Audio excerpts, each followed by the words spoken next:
Syederalun Mahfud MD, Menteri Koordinator Bidang Politik, Hukum dan Keamanan atau Menko Polhukam, dan Beni Kaharman yang merupakan anggota Komisi 3 DPR RI saling membalas cuitan Twitter terkait transaksi mencurigakan Rp349 triliun Kementerian Keuangan.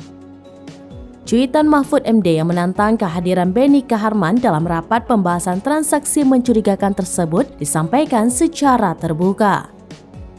Mahfud pun berharap Beni Kaharman dan para anggota Komisi 3 DPR lainnya seperti Arteria Dahlan dan Arsul Sani tidak mangkir dalam rapat yang rencananya akan digelar pada Rabu 29 Maret 2023 mendatang.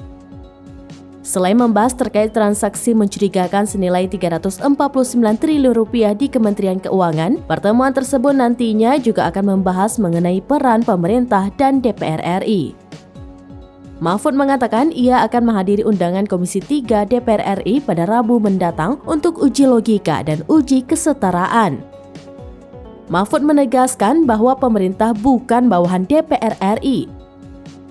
Atas tantangan Mahfud MD, Beni Kaharman pun membalasnya melalui cuitan juga. Mengutip cuitan akun @beniharman_id pada Minggu, pihaknya mengaku siap menerima tantangan tersebut. Beni Kaharman pun meminta agar Mahfud MD tidak mangkir dalam pertemuan nantinya.